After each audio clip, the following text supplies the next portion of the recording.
بسم اللہ الرحمن الرحیم۔ کیا نصیب انسان کے ہاتھوں میں ہے جسے وہ اپنے ذہن سے سوچے اور بنا لے، یا اللہ تعالیٰ کی طرف سے عطا ہے؟ جو قدرت نے انسان کے نصیب میں لکھا ہے وہ اسے مل جائے گا۔ یہی سوال جب حضرت واصف علی واصف رحمۃ اللہ علیہ سے کیا گیا تو آپ نے فرمایا کہ مطلب یہ کہ نصیب ہاتھ میں ہے، اب آپ اپنے ذہن سے جو چاہے بنا لو۔ آپ نے یہ مکان بنایا، اپنے ذہن سے بنایا، جو چاہا بنا لیا۔ آپ کی چاہت اتنی ساری تھی جو آپ نے بنا لیا، یعنی کہ آپ نے اپنے ذہن کے مطابق ایک بہترین مکان بنا لیا۔ اگر اسے کوئی کمزور ذہن والا ہوتا تو شاید وہ اس سے بھی بہتر بنا لیتا، یا اس سے بہتر نہ بنا سکتا، اور تو جتنا ذہن تھا اتنا کام کر لیا۔ اب وہ ذہن آپ کا تھا ہی نہیں کہ اس کے اوپر آپ اور کام کر سکتے تھے، لہذا نصیب والا اپنے ذہن کے مطابق کام کرنے والا اور اپنی دنیا کے اندر آباد رہے گا۔ وہ دنیا چھوٹی بھی ہو سکتی ہے تو نصیب انسان آپ بنائے گا، اور یہی اس کا مقدر ہے۔ وہ اپنی خواہش کے مطابق کام کرے گا۔ آدھی سے زیادہ دنیا کامیاب ہو گئی ہے اور لوگ الاعلیٰ میں ہی پھنس گئے ہیں۔ ہر گناہ گار اپنے گناہ میں کامیاب ہوتا ہے، بعد میں پتہ چلتا ہے کہ یہ گناہ ہے۔ وہ پورے منصوبے میں کامیاب ہو جاتا ہے اور کہتا ہے کہ ہم نے جو چاہا حاصل کر لیا، لیکن بعد میں پتہ چلا کہ یہ کام درست نہیں تھا۔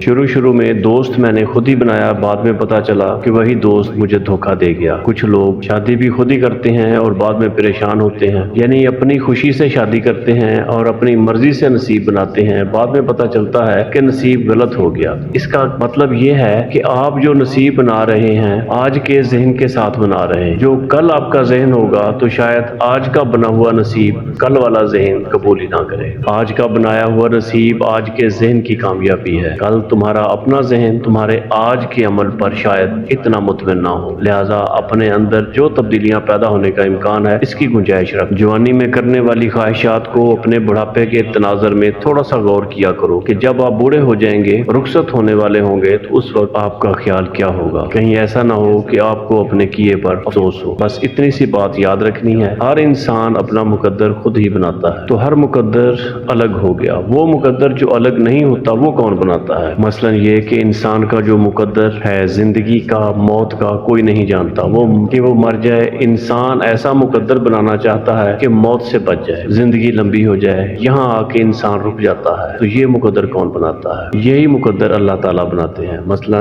آپ چاہتے ہیں کہ آپ کو اچھے ماں باپ ملیں، مگر اتفاق سے وہی ماں باپ ملتے ہیں جو اب ہیں، یہ آپ نہیں بنا سکتے۔ اسی طرح اولاد ہے، آپ چاہتے ہیں کہ اس طرح کی اولاد ہو مگر وہ بھی نہیں ملتی، وہ کون بناتا ہے؟ تو آپ اپنی اولاد نہیں بنا سکتے، اپنا چہرہ نہیں بنا سکتے، اس سے بہتر چہرہ چاہتے ہیں مگر ایسا نہیں ہو سکتا۔ اپنے ماں باپ آپ خود نہیں بنا سکتے، اپنا قد آپ خود نہیں بنا سکتے، اور اپنی زندگی کی کچھ چیزیں بھی آپ نہیں بنا سکتے۔ وہ انسان جو کہتا ہے کہ میں نے اپنے ہاتھ سے یہ کام کیا تو اللہ تعالیٰ کہتے ہیں کہ یہ ہاتھ بھی تو میں نے دیے ہیں۔ جو کہتا ہے کہ میں نے اپنے ذہن سے یہ کام کیا تو ذہن بھی تو اللہ تعالیٰ نے دیا ہے، تو اس میں گھبرانے والی کوئی بات نہیں۔ تو یہ نصیب کون بناتا ہے؟ یہ اللہ تعالیٰ بناتا ہے۔ اگر آپ بنائیں تب بھی اللہ تعالیٰ بناتا ہے۔ بے شمار چیزیں ہیں جو آپ نہیں کر سکتے۔ اللہ تعالیٰ نے آپ کو ایسی دنیا میں بھیجا ہے جس میں آپ کا اختیار ہی بہت کم ہے۔ سب سے بڑی بات یہ ہے کہ آپ یہاں سے نکلنا نہیں چاہتے اور اللہ تعالیٰ ہمیں نکال لیتا ہے۔ اگر انسان کو کوئی ایسا کامل راز مل جائے تو وہ قادر ہو جاتا ہے، مقتدر ہو جاتا ہے، مگر ایسا نہیں۔ جو مقدر اللہ تعالیٰ نے بنا دیا ہے وہ مقدر نہیں بدلتا، دعا سے بھی نہیں بدلتا، کسی کی نظر کرم سے بھی نہیں بدلتا، کیونکہ نظر کرم بھی مقدر ہے اور یہ مقدر کا حصہ ہے۔ ایک آدمی ایک مرتبہ بہت پریشان تھا، اسے کسی چیز کی ضرورت تھی اور وہ غور کر رہا تھا،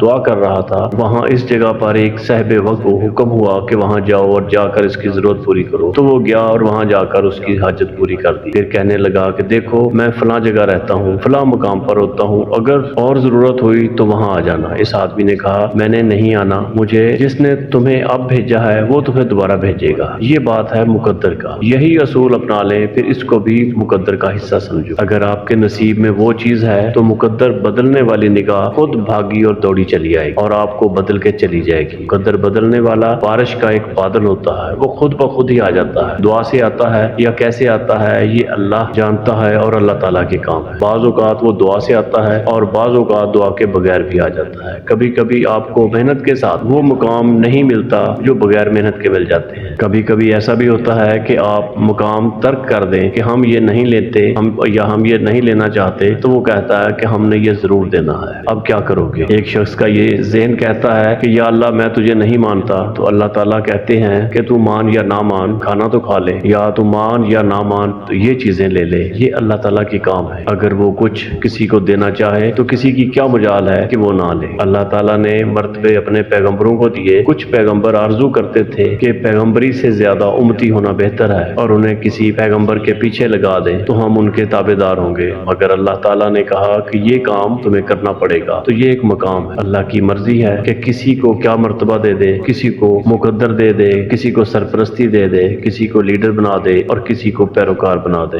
وقت اس کے لیے ہے جو ایک شعبے کا آدمی ہو دوسرے شعبے میں اپنا اظہار کرے، اس کے لیے بڑی مشکل ہے۔ مثلا یہ کہ جس کو اللہ تعالیٰ نے درویش نہ بنانا ہو وہ درویشی کا اظہار کرے تو وہ پریشان ہو جائے گا۔ اگر اللہ نے کسی کو ایک شعبہ نہیں دیا اور وہ اس شعبے کا اظہار کرتا ہے کہ یہ شعبہ میرا ہے تو وہ شعبہ اس کا ہو جائے گا۔ بے شمار لوگوں کی یہی حالت ہے۔ لوگ ہر روز سیاسی جماعتیں بناتے جاتے ہیں اور روز ہی ناکام ہو رہے ہیں۔ بے شمار واقعات بنتے جا رہے ہیں اور بے شمار واقعات بگڑتے جا رہے ہیں۔ ہر آدمی اپنے منصب کے علاوہ اظہار کرتا ہے، اپنی اصلیت کے علاوہ اظہار کرتا ہے۔ اصلی بات کیا ہے؟ جتنا ہے اتنا ہی ظاہر کرو اور جو ہو وہی بتاؤ۔ اگر آپ غریب ہیں تو یہ کہنے میں کوئی حرج نہیں کہ ہم غریب ہیں، اس میں چھپانے والی کوئی بات نہیں۔ جب یہ کہہ دیا کہ ہم غریب ہیں تو آسانی پیدا ہو جائے، لوگ مذاق بھی نہیں اڑائیں گے۔ اگر آپ یہ کہنے کی جرت کر لو تو لوگ کہیں گے کہ تم نے مہربانی کی، ہم بھی یہ کہنے کے لیے تیار ہیں۔ اصل میں سارے کے سارے بنیادی طور پر ہی غریب ہیں، یہ دلیری کوئی چیز نہیں ہے، لیکن اس بات کی جرت کوئی نہیں کر رہا۔ شہر کے باہر نئی آبادیوں میں رہنے والے شہروں سے نکلتے ہیں، باند علاقوں سے نکلتے ہیں۔ لاہور میں آباد ہونے والے اکثر گاؤں سے آئے ہیں، گاؤں میں رہنے والے، اندرون لاہور کے رہنے والے باہر کے سول لائن ایریا میں رہتے ہوئے آج اپنے بزرگوں کو بھول گئے ہیں۔ اصل میں تو باپ دادا کی وہی کہانی ہے، اس میں چھپ چھپا کی کوئی بات نہیں۔ سارے غریب ہیں، جو یہ بیچارے پریشان مسلمان ہیں۔ اب یہودی کہلانے کی شان کوئی خاص شان نہیں ہے۔ آپ کہیں گے کہ ہم غریب ہیں تو مسلمان ہیں، ہمارے والدین بھی غریب تھے، بلکہ 1947 میں جب پاکستان بنا تو کسی مسلمان کے پاس اتنا شعور نہیں تھا جتنا آج کے مسلمانوں میں ہے۔ ان کے پاس اخبار پڑھنے کا شعور بھی کم تھا۔ جب اس وقت کے مسلمان عالم ہند کی موومنٹ ہو رہی تھی تو بہت کم لوگ اخبار پڑھتے تھے، تو اتنا شعور نہیں تھا جتنا آج کل ہے۔ آج اپنے اسکول کالجز میں آپ کے بچے پڑھتے ہیں، اس وقت اس کالج میں چند مسلمانوں کے بچے پڑھتے تھے۔ ہندوؤں کے حالات پاکستان بننے سے پہلے مسلمانوں سے بہتر تھے۔ آج جیسے کہ مسلمانوں کا عالم ہے تب ایسے نہیں تھا۔ یہ سارے واقعات غور طلب ہیں، اس لیے دعا کیا کریں کہ بہتری پیدا ہو جائے۔ آپ کو یہ ماننے میں کوئی آر نہیں ہونی چاہیے کہ آپ سارے کے سارے غریب تھے اور امیر ہونے کی یا کہلانے کی کوئی ضرورت نہیں ہے، غریب ہونا ہی کافی ہے۔ غریب کی تعریف یہ ہے کہ وہ آدمی جو اپنے موجودہ حالات پر راضی نہیں، وہ غریب ہے۔ جس آدمی کو مزید کی ضرورت ہے وہ بھی غریب ہے۔ جس آدمی کی خواہش اس کے حاصل سے زیادہ ہے وہ بھی غریب ہے۔ جس کی خواہش زیادہ ہے اور حاصل کم ہے تو وہ بھی غریب ہے۔ وہ آدمی امیر ہوگا جس کا حاصل زیادہ ہو اور خواہش کم۔ اس لیے امیر تو ہوتے ہی بہت کم ہیں، بہت کم لوگ ہوتے ہیں، خواہشیں بڑھتی جاتی ہیں۔ کہنے کا مقصد یہ ہے کہ ظاہر اور باطن کی زندگی میں زیادہ فرق نہیں ہونا چاہیے۔ اگر آپ یہ فرق مٹا دیں گے تو انشاءاللہ اللہ تعالیٰ آسانی پیدا فرما دیں گے اور زندگی خوش ہو جائے گی۔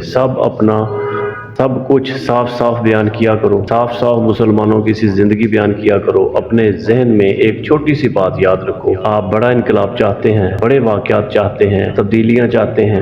اب یہ تبدیلی دیکھو کہ آپ کے لیے نماز کی تبدیلی ہو سکتی ہے۔ کیا اللہ تعالیٰ کے نظام میں ایسا وقت آئے گا کہ نمازیں منسوخ ہو جائیں؟ بالکل نہیں آئے۔ کیا قرآن پاک کو کسی وقت بھی کوئی منسوخ کتاب کہہ سکتا ہے؟ بالکل نہیں۔ کیا رمضان شریف کے روزوں میں کوئی رعایت یا کمی بیشی ہو سکتی ہے؟ یہ بھی نہیں ہو سکتی۔ آپ وہی مسلمان ہیں جو کہ پہلے تھے، تو پھر آپ کے لیے ایسی کیا دقتیں آ گئیں کہ زندگی میں آپ بڑے پریشان ہیں؟ زندگی تو عین وہی کھڑی ہے جو آپ کے باپ دادا کی تھی، سورج بھی وہیں سے نکلتا ہے، واقعات بھی وہی ہو رہے ہیں، کھاتے پیتے بھی وہی ہیں اور ویسے ہی ہیں۔ ان کی بھی ایسی ہی خوراک ہوا کرتی، بلکہ خوراکیں بہتر ہوا کرتی۔ تو یہ جو آپ کے ہاں پریشانی ہے، اس کی اصل وجہ یہ ہے کہ آپ کی خواہشات بہت زیادہ بڑھ گئی ہیں۔ اپنی خواہشات کو کسی طور پر کم کر دو، زندگی کو کسی طور پر سادہ کر لو، الفاظ کو کسی طور پر آسان بنا لو، اور یہ جو اعتراف ہے یہ آپ کو آسانی دے گا۔ کسی بھی چیز کا اعتراف ہو جائے، غریبی کا ہو جائے تو غریبی میں ہی گزارا کرو۔ اللہ تعالیٰ کی مہربانی سے سب کچھ ٹھیک چل رہا ہے۔ اپنے آپ کو حالات سے زیادہ ظاہر نہ کرنا، وعدہ کرنے میں مبالغہ نہ کرنا، وعدہ پورا کرنے میں محنت کرنا، وعدہ بھی اپنی استعداد سے زیادہ نہ کرنا۔ ایک دوسرے کی مدد کیا کرو، اللہ تعالیٰ کامیابی دے گا اور آسانی ہوگی۔